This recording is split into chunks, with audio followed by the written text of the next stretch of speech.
Setiap manusia telah Allah tetapkan rizkinya. Apa yang dimaksud dengan rizki yang mencari-cari kita tadi? Fadlullah. Apakah berarti Allah menambahkan rizki kita dari yang sudah ditetapkan? Baik. Pertama kita jawab dulu pakai Quran dulu. Rizki sudah ditetapkan. Betul. Ada di Quran surah ke-51 ayat 22. Posisi paling kanan di pertengahan ke bawah sedikit. Wa fis samai rizqukum wa ma tu'adun.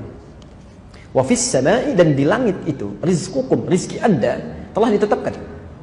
Wa ma tu'adun, dan dijanjikan oleh Allah akan diberikan. Rizki kita sudah ditetapkan dan dijanjikan akan diberikan. Jadi mustahil ada manusia yang lahir ke muka bumi ini tidak memiliki rizki, itu mustahil. Ya, mustahil. Bahkan kata Nabi telah ditetapkan sebelum kita dilahirkan. Ya. Kalau Anda lihat yang paling gampang di Al-Arba'in An-Nawawiyah, posisi hadis nomor 4 dari Abdullah bin Mas'ud. Di kitab terjemahan posisi paling kiri, ya. Inna ahadakum yujma'u fi batni ummihi 40 yawman nutfah. Setiap Anda diciptakan, dibentuk oleh Allah di perut ibundanya 40 hari pertama baru berbentuk nutfah, percampuran antara spermatozoa dengan ovum.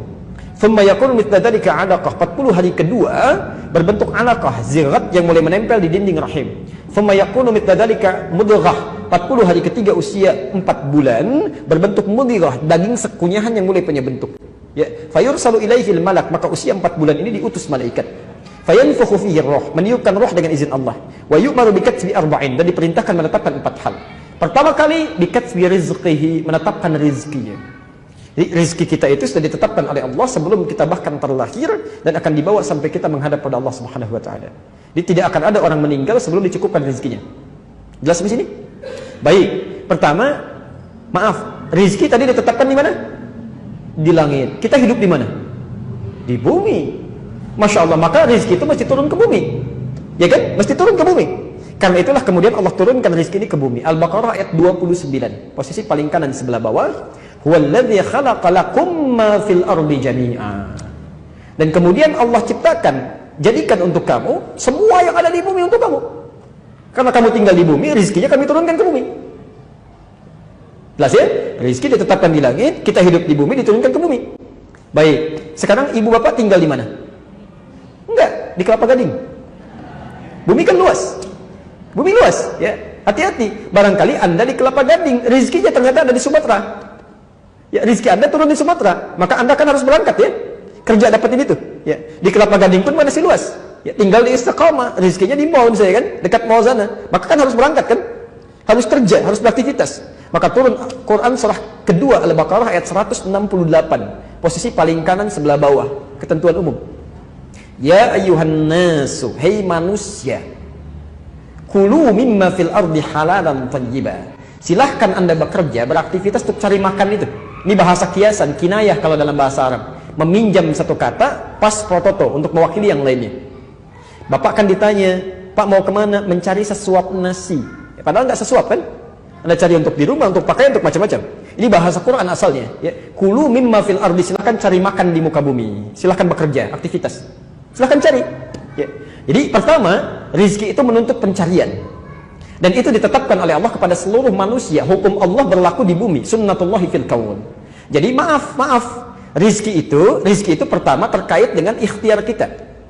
Jadi kalau ada orang misalnya, mohon maaf ya, ada orang walaupun soleh sesoleh apapun tidak mau berikhtiar, nggak akan turun juga. Dia harus cari, ya. Dan tidak ada hubungan dengan iman. Kaya tidak ada korelasi dengan iman. Misal, mohon maaf, kenapa ya saya sholat, tapi kok orang itu nggak sholat dia kaya? Ada kata-kata itu, Pak. Kami pernah bertaklim, ada orang mengatakan, Ustadz kenapa mesti sholat? Toh yang nggak sholat pun bisa kaya. Kami sampaikan syarat kaya itu bukan sholat. Syarat kaya itu bekerja. Jadi kalau Anda nggak kerja keras seperti dia, ya nggak akan dapat rezeki Anda. Sholat itu menjadikan kaya Anda menjadi berkah. Harta Anda bermanfaat, itu fungsi sholat. Dan bisa mempercepat kalau sholat Anda benar. Ya. Jadi hukum yang pertama, rezeki di langit, diturunkan ke bumi, kita harus cari. Nah, itu yang disebut dengan adlullah, keadilan Allah di muka bumi. Tapi kita bertanya, ya Allah, kita kerja, dia kerja, kita sholat, dia enggak. Masa sama? Apakah ada perbedaan? Ada. Allah akan percepat dia mendapatkan tanpa harus lelah mencarinya. Maka dipindahkan ayat untuk orang beriman. Dia kerja, dia beriman juga. Quran surah kedua di surah yang sama, Al-Baqarah ayat 172, pindah ke kiri di pertengahan. Paling atas, lihat ayatnya. Kita mau berakhir di sini, sebentar lagi ada masuk asar ya. Ya ayyuhalladzina amanu, hei orang-orang yang beriman. Perhatikan, ayat yang pertama kan ya ayyuhan nas ya. Kalau manusia itu, maaf, mencakup orang beriman saja atau umum? Umum, mencakup non-muslim juga. Artinya kalau non-muslim pun bekerja, dia mendapat rezeki. Tapi ayat ini, ya ayyuhalladzina amanu, hei orang-orang yang beriman. Kalau beriman itu orang Islam saja atau non-muslim juga? Islam saja. Ya ayyuhalladzina amanu, kulu min thayyibati ma razaqnakum. Silahkan dapatkan rezeki yang telah kami sediakan. Bukan kita yang capek mencari, tapi Allah yang sediakan. Tapi yang menarik, perhatikan. Ketika Allah meminta mencari rezeki bagi orang-orang umumnya, manusia umumnya, kalimat halal dan thayyibnya muncul. Halalan thayyiban. Tapi ketika meminta pada orang beriman, kalimat halalnya dibuang. Tinggal thayyibnya dan dijamakkan bentuknya. Thayyibat. Kenapa halalnya dibuang? Karena orang beriman itu imannya akan menuntun dia mencari yang halal. Jadi kalau ada orang beriman mencari yang haram, itu tandanya ada yang salah dalam imannya. Ada yang salah dalam imannya. Dan kalau Anda selalu mencari yang halal, sekalipun sedikit, maka Allah akan tambahkan berkah di dalamnya, menjadi banyak. Lihat, kalimat tadi halalan thayyibah. Halal, thayyib, thayyibnya tunggal. Nanti kita bahas dengan rinci saat masuk ayat ini. Thayyiban itu bentuknya mufrad. Mufrad itu tunggal, satu. Jadi kalau orang-orang tidak beriman, mendapatkan rezeki sebanyak apapun, kelihatannya sedikit. Satu aja kecil. Kecil. Ya, 1 miliar kecil aja, 10 miliar sedikit aja. Makanya dibuat capek, kerja lagi, dapat, tapi kelihatan seperti kecil, nggak ada kenikmatan. Tapi orang beriman, thayyibat, dijamakkan bentuknya oleh Allah ingin memberikan pesan. Kalaupun kamu dapat kelihatan sedikit, tapi kami berikan berkah di dalamnya. Masya Allah. Diberikan 500 ribu, sebulan gak habis-habis. Mau makan, temannya traktir. Pengen buah dari desa kirim. Masya Allah. 500 ribu gak habis-habis. Orang 50 juta 3 hari habis. Masya Allah, apa yang salah? Nggak ada keberkahan. Bapak pilih mana? 500 ribu berkah, 50 juta tidak berkah. Jangan katakan 50 juta berkah. Itu nggak mudah deh. Tayyib. Jadi, nah, ada lagi yang hebat yang ketiga. Saya tutup Quran surah ke-7 ayat 96. Ini belum nyari sudah turun dan kita tutup di sini. Belum nyari sudah turun. Kalau yang tadi kan masih nyari ya, nyari dimudahkan. Yang ini tidak, belum nyari Allah sudah dekatkan. Siapa dia? Walau anna ahlal qura amanu wattaqau lafatahna 'alaihim barakatin minas sama'i wal ardh. Tadi rezeki ada di mana? Langit. Nyari di mana? Di bumi. Sekarang perhatikan. Walau anna ahlal qura, kalaulah satu penduduk kota, satu penduduk negeri, jangankan satu orang, sependuduknya, dia beriman kepada Allah, dia tingkatkan takwanya.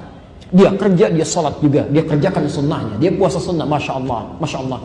La fatahna alaihim, kami akan buka untuk orang ini barakatin, pintu keberkahan rizki, masya Allah, minas sama'i wal ardh, langit dan bumi. Barakatin minas sama'i wal ardh, di langit, di bumi dibuka. Ya, kalau rizki ada di langit, cara kerjanya di bumi, pintunya dibuka dua-duanya, di mana lagi yang susah? Itu yang disebut dengan fadlullah, keutamaan yang Allah berikan. Jadi kalau pengen silahkan tunggangi ayat-ayatnya, praktekkan dalam kehidupan, dan semoga Allah memudahkan kehidupan kita semua. Dan tidak cukup dengan amin, harus dipelajari dulu, praktekkan dulu, baru kemudahan itu akan didapatkan.